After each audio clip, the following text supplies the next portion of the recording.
أعوذ بالله من الشيطان الرجيم بسم الله الرحمن الرحيم والصلاة والسلام على أشرف المرسلين سيدنا وحبيبنا محمد وعلى آله وصحبه أجمعين أما بعد السلام عليكم ورحمة الله وبركاته.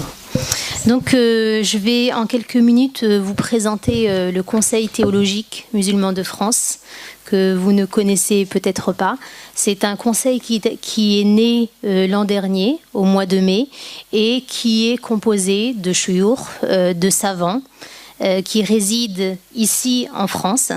Donc ce conseil est né parce que, comme vous le savez, nous avons un manque au niveau de la fatwa, ici en France, de façon plus large en Europe, mais alhamdoulilah, nous avons le Conseil européen de la recherche et de la fatwa qui existe depuis de nombreuses années et qui se charge de répondre aux questions religieuses des gens. Donc au niveau plus restreint, donc au niveau de la France, le besoin s'est fait ressentir également. Donc ce conseil est né parce que, comme le dit Allah subhanahu wa ta'ala dans le Coran, فَاسْأَلُوا أَهْلَ الذِّكْرِ إِن كُنتُمْ لَا تَعْلَمُونَ. Demandez aux gens de science si vous ne savez pas. C'est-à-dire que lorsque nous avons une question d'ordre religieuse, notre devoir, à nous communs des musulmans, c'est de s'adresser à des personnes qui maîtrisent les textes. Non seulement qui maîtrisent les textes, mais également le contexte. C'est très important. On ne peut pas répondre à une question religieuse sans connaître le contexte de la personne qui pose la question, sinon on risque d'avoir une réponse qui n'est pas du tout adaptée. Et d'ailleurs, l'imam al-Qarafi, qui était un grand savant de l'époque égyptien, disait إذا جاءنا من لا نعرف عرفه رددناه إلى علمائه فإن لم يكن هناك علماء سألناه عن عرفه. Il dit, si vient à nous des gens dont on ne connaît pas le contexte, eh bien, nous les renvoyons aux savants de leur pays. Et s'il n'existe pas de savants dans leur pays, eh bien, alors on les interroge au sujet de leur contexte. Donc il était important d'avoir des personnes qualifiées, des personnes qui maîtrisent les sciences religieuses pour pouvoir répondre aux questions des musulmans. Sinon, le risque, c'est d'aller chercher des réponses à l'étranger, des réponses qui ne sont pas du tout adaptées au contexte de la personne. Je vais vous donner un petit exemple qui parle énormément et vous allez comprendre l'importance de ce dont je viens de parler. Donc il y a quelques années, je me rappelle que des sœurs qui vivaient ici en France avaient posé une question à un cheikh en Arabie Saoudite. Et donc les sœurs avaient posé la question, avaient dit, alors voilà, nous ici, lorsqu'on se marie, eh bien on prend le nom de famille de notre époux. Est-ce que ceci est autorisé en islam ou pas? Et donc le cheikh a répondu de façon très rigoriste et a dit que ceci était formellement interdit parce que en islam on ne prend pas le nom de famille de son époux et qu'il fallait et qu'elles encouraient la malédiction de Dieu et qu'il fallait absolument changer cela pour avoir le pardon d'Allah subhanahu wa ta'ala.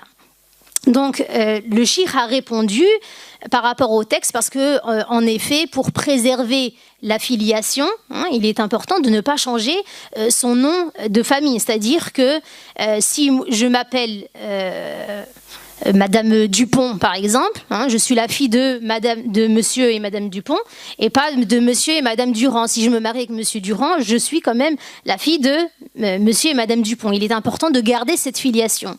Cela dit, ce que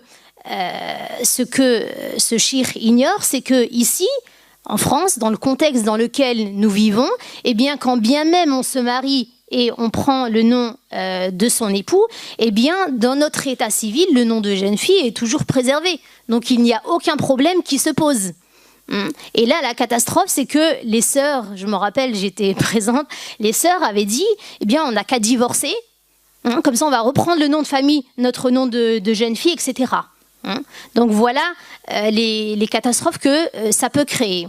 Donc ça, c'est quelque chose qui parle un peu plus de monde parce que chaque personne, quand elle se marie, en général, elle prend le nom de son époux. D'accord ? Donc c'est très important de connaître non seulement les textes, mais ça ne suffit pas de connaître le contexte. Et les savants, alhamdulillah, bifadlillah, nous en avons partout dans le monde.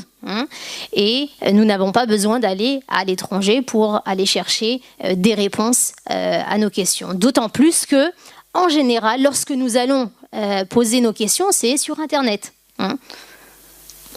Donc voilà le risque. Donc ce conseil théologique musulman de France a été créé, comme je vous l'ai dit, l'an passé, au mois de mai, et il est composé de chouyours qui sont diplômés, bien entendu, qui sont diplômés pour certains d'entre eux de l'université de Médine, de l'université d'Al-Azhar en Égypte, qui ont aussi, pour certains, étudié ici, en Europe. Donc, il y a les plus grands parmi eux, on va dire, et puis ceux qui ont un niveau un petit peu plus bas, au minimum, ils ont un master en charia. D'accord ? Donc, ce conseil est composé de différentes commissions. Donc, je vais vous distribuer quelques prospectus que j'ai apportés qui présentent ce conseil.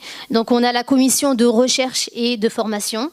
Donc, chaque commission, elle est dirigée par un petit groupe de personnes qui travaillent donc sur des thématiques bien précises. Donc, on a la commission de recherche et de formation. Donc, on va faire de la recherche sur différents sujets, par exemple sur la zakat, sur le crédit ou je ne sais quoi. Ensuite, on a la commission de fatwa. Au jour d'aujourd'hui, c'est la commission, bien entendu, qui fonctionne le plus parce que les gens sont à la recherche constante de réponses. Et pour ce faire, on a ouvert une page Facebook. Donc, qui s'appelle Conseil théologique musulman de France, et on reçoit au quotidien un nombre illimité de questions auxquelles les chouyours répondent après s'être concertés. Donc, une chose qui est très importante, c'est le fait que le conseil théologique, c'est un conseil qui est indépendant de toute organisation, un conseil qui est indépendant de toute association. Donc, il est relié à rien ni à personne. Et bien entendu, le but de ce conseil n'est pas d'imposer des avis juridiques aux gens, mais de proposer seulement. Ce sont des fatwas, c'est-à-dire que le conseil va émettre des fatwas et il est libre à chacun de prendre cette fatwa ou de ne pas la prendre. Mais en aucun cas, son but est d'imposer quoi que ce soit. Donc celui qui le souhaite prend cette fatwa, celui qui ne la souhaite pas la laisse. Ensuite, on a donc une commission de communication dont le but est bien entendu, de servir le conseil théologique et essayer de le faire connaître au plus grand nombre. Et ensuite, des commissions, comme il y a dans toute association, les finances, etc. Donc, voilà globalement le but de ce conseil. Vous trouverez dans le prospectus que nous allons vous distribuer, Inch'Allah, les membres du bureau exécutif qui compose ce conseil. Donc vous avez notamment Dr Jaballah, Cheikh Al-Arab Al-Bashri, ils sont tous les deux, Dr Jaballah est le doyen de l'IESH de Paris, Cheikh Al-Arab Al-Bashri est le directeur scientifique de l'IESH de Château-Chinon. Donc un certain nombre d'entre eux sont membres de l'Union mondiale des savants et membre également du Conseil européen de la recherche et de la fatwa. D'accord ? Donc c'est le cas de Dr Jaballah, de Cheikh Al-Arab Al-Bashri. Ensuite, on a Cheikh Ounais Gargah, qui est aussi le directeur scientifique de l'IESH de Paris. Donc voilà globalement pour ce qui est des membres du Conseil. Si vous avez des questions, je vous laisse un petit temps pour pouvoir y répondre, Inch'Allah.